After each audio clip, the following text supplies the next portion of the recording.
आप संयुक्त राष्ट्र कहलाने का दावा नहीं कर सकते जबकि 54 देशों की आवाज को नजरअंदाज कर रहे हों। यह संभव नहीं है। उन्होंने कहा कि अफ्रीका को अपनी जगह पता होनी चाहिए। तो अब अफ्रीका को अपनी जगह पता चल गई है और वह जगह दुनिया के एजेंडे के शीर्ष पर है। दशकों तक वे ही राष्ट्र जिन्होंने अफ्रीका की जमीन लूटी, उसका सोना चुराया और उसके नेताओं का मजाक उड़ाया, वे संयुक्त राष्ट्र सुरक्षा परिषद में आराम से बैठे रहे, मानवता की ओर से बोलने का दिखावा करते हुए। अब एक अफ्रीकी आवाज, विलियम रूटो, ने उन्हें याद दिलाया कि उपनिवेशों के बच्चों को अब किसी की मेज पर कुर्सी की भीख नहीं चाहिए। वे अपनी मेज खुद बना रहे हैं और जल्द ही पुरानी दुनिया खुद एक सीट मांगती नजर आएगी। तो असल में हो क्या रहा है, आइए जानते हैं। संयुक्त राष्ट्र महासभा का विशाल हॉल कई बार बनावटी तालियों और कूटनीतिक नाटक का गवाह रहा है, लेकिन इस बार नहीं। उस सितंबर की दोपहर जब केन्या के राष्ट्रपति विलियम रूटो उस संगमरमर के बने मंच तक पहुंचे जो संयुक्त राष्ट्र के सुनहरे प्रतीक के नीचे है, हवा में बदलाव महसूस हुआ। प्रतिनिधि अपनी कुर्सियों पर सीधा बैठ गए, सम्मान से नहीं बल्कि सहज प्रवृत्ति से, जैसे तूफान आने से पहले शरीर में तनाव आ जाता है। उन्होंने अपने भाषण की शुरुआत मानवता की एकता जैसे सामान्य वाक्यों से नहीं की। उन्होंने सीधे मुद्दे पर वार किया। सर्जन जैसी शांति और अभियोजक जैसी सटीकता के साथ रूटो ने कहा, संयुक्त राष्ट्र सुरक्षा परिषद, जो विश्व व्यवस्था की संरक्षक कही जाती है, वास्तव में विशेषाधिकार प्राप्त देशों का एक बंद क्लब बन चुकी है, जो अफ्रीका को दरवाजे के बाहर रखती है लेकिन उसके बलिदानों का फायदा अंदर उठाती है। उन्होंने बिना नोट्स के बोला। उनके शब्दों की गति नपी तुली थी लेकिन भीतर दबे गुस्से से भरी हुई। उन्होंने कहा, 54 देशों वाला एक महाद्वीप उन फैसलों में सिर्फ दर्शक नहीं रह सकता जो उसके भविष्य को तय करते हैं। ये सिर्फ शब्द नहीं थे, यह सदियों की सच्चाई का वजन था। पहली बार किसी अफ्रीकी नेता ने ऐसा नहीं कहा मानो वह किसी क्लब में शामिल होने की गुहार लगा रहा हो, बल्कि ऐसे बोला मानो उसने पाखंड की समाप्ति की घोषणा कर दी हो। हॉल में बैठे राजनयिक एक दूसरे को देखने लगे। उन निगाहों में बयान से ज्यादा अर्थ था। संयुक्त राज्य अमेरिका, यूनाइटेड किंगडम, फ्रांस, रूस और चीन, इन 5 स्थायी सदस्यों के प्रतिनिधियों के चेहरे पर एक साथ मनोरंजन और बेचैनी झलक रही थी। वे लोग जो हमेशा कहानी पर नियंत्रण रखते थे, उन्हें पहली बार महसूस हुआ कि अब कहानी उन पर पलट रही है। रूटो का लहजा विद्रोही नहीं था, वह चिकित्सकीय था, ठंडा, सटीक। उन्होंने तथ्यों की ऐसी श्रृंखला रखी जिसे कोई नकार नहीं सका। उन्होंने कहा, अफ्रीका वैश्विक शांति अभियानों का 1/3 हिस्सा उठाता है। वह वे खनिज देता है जिनसे आधुनिक तकनीक चलती है और जलवायु आपदाओं की सबसे बड़ी कीमत भी वही चुकाता है। फिर भी उसे उस परिषद में स्थान नहीं मिलता जो युद्ध, शांति और प्रतिबंधों का निर्णय करती है।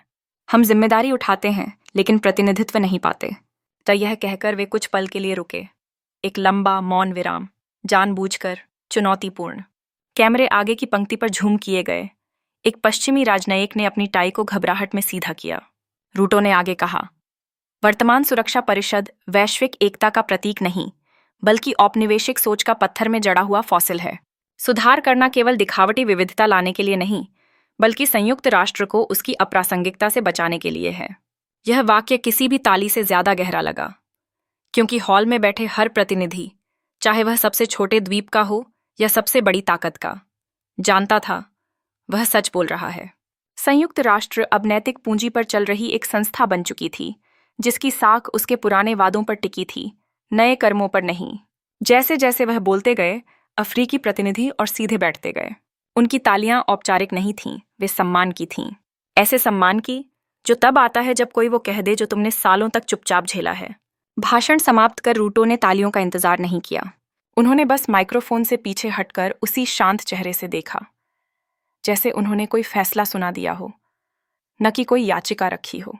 तालियां देर से आईं, बिखरी हुई, हिचकिचाती हुई, जैसे दुनिया उस सच्चाई के लिए ताली बजा रही हो जिसे स्वीकार करने से डरती है।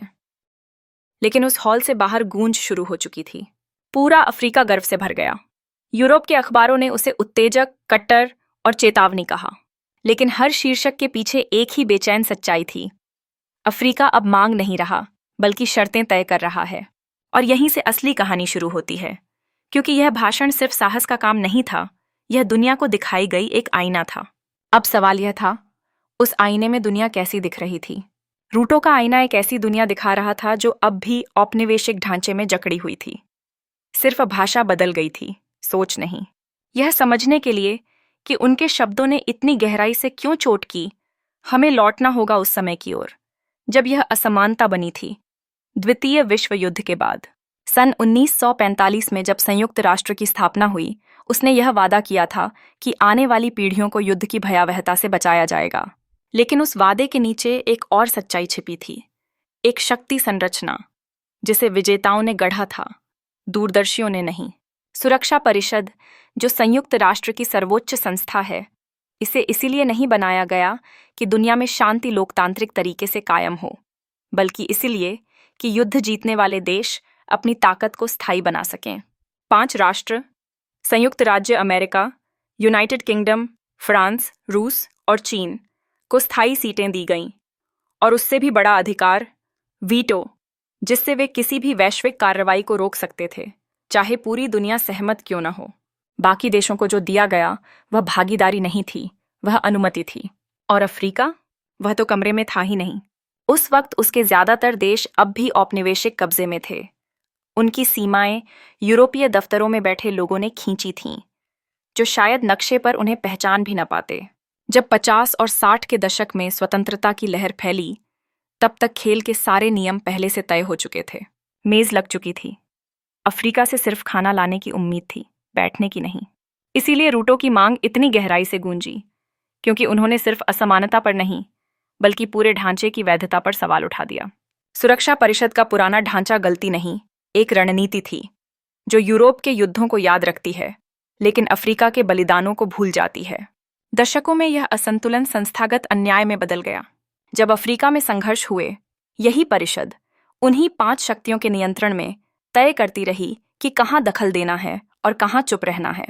कांगो लहूलुहान हुआ, परिषद ने बैठकें की। रवांडा जला, परिषद ने परिभाषा पर बहस की।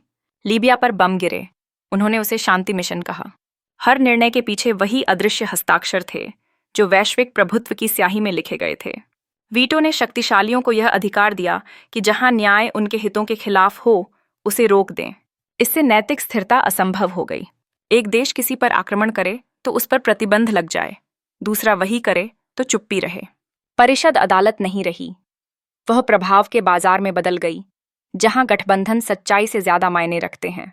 और इसी दौरान अफ्रीका अंतर्राष्ट्रीय चिंता की प्रयोगशाला बना रहा, जहां लोग मानवीय प्रयोगों के विषय बने, निर्णय लेने वाले नहीं। जब अफ्रीकी देशों ने एकजुट होकर एज़ेल्विनी सहमति सन 2005 के तहत 2 स्थायी और 5 अस्थायी सीटों की औपचारिक मांग रखी, तो उसे कूटनीतिक तालियां मिली, लेकिन कुछ ही महीनों में सब भूल गए। यही वजह थी कि रूटो का भाषण विद्रोह नहीं, स्मृति का प्रतिशोध लगा। दशकों बाद एक अफ्रीकी नेता ने हीन भावना से नहीं, ऐतिहासिक सत्य से शक्ति लेकर बोला। उन्होंने याद दिलाया कि संयुक्त राष्ट्र की सत्ता संरचना 1945 की तस्वीर है, और तस्वीरें वक्त के साथ पुरानी हो जाती हैं। लेकिन असली सवाल यह है, जब यह ढांचा बंद दरवाजों वाला था, तो अफ्रीका आगे कैसे बढ़ता गया? यही कहानी राजनीतिक से नैतिक बन जाती है। अगर दुनिया में जरा भी न्याय बचा होता, तो अफ्रीका को अपनी जगह मांगनी नहीं पड़ती, वह पहले ही मिल चुकी होती। क्योंकि जब संयुक्त राष्ट्र खुद को शांति का रक्षक कह रहा था, अफ्रीकी लोग पहले से ही उसी शांति के लिए जान दे रहे थे। यही कारण है कि रूटो की मांग सिर्फ राजनीतिक नहीं, नैतिक अधिकार थी। वे ताकत नहीं मांग रहे थे, वे अपने परिश्रम की पहचान मांग रहे थे, वह परिश्रम जो बिना वेतन का रहा। पिछले 3 दशकों में संयुक्त राष्ट्र की जितनी विश्वसनीयता बची है, वह अफ्रीका के बलिदानों से बनी है, उनकी वर्दियों में, उनके खून में और उन कब्रों में जहां वे सैनिक दफन हैं। कांगो से लेकर सोमालिया, माली और दक्षिण सूडान तक अफ्रीकी सेनाएं उन युद्धों का बोझ उठाती रहीं जिन्हें उन्होंने शुरू नहीं किया, और उन संघर्षों की सफाई की जिन्हें दूसरों ने पैदा किया। जब पश्चिमी शक्तियां किसी क्षेत्र से पीछे हट गईं, तो अफ्रीकी सैनिक वहीं डटे रहे। सोमालिया में अफ्रीकी संघ मिशन, माली में स्थिरीकरण मिशन, ये सब उनके कंधों पर टिके रहे। ये दान नहीं थे, ये जिम्मेदारी के प्रतीक थे। दुनिया रवांडा की नरसंहार को संयुक्त राष्ट्र की विफलता मानती है, लेकिन भूल जाती है कि जब बाकी सब भाग गए थे, तो युगांडा और तंजानिया के सैनिकों ने ही मोर्चा संभाला था। जब हैती अराजकता में डूब गया था, तो केन्या ने आगे बढ़कर अपनी सेनाएं भेजीं, एक ऐसे देश में जिसे पश्चिम ने लगभग भुला दिया था। जब साहिल क्षेत्र में आतंक फैला, तो बुर्किना फासो, नाइजर और चाड ने अकेले लड़ाई लड़ी, नाटो के बिना, दया के बिना और तालियों के बिना। ये सब छोटे प्रसंग नहीं हैं। यही है अफ्रीका की नई आत्मनिर्भरता की नैतिक नींव। क्योंकि जब दुनिया के सबसे शक्तिशाली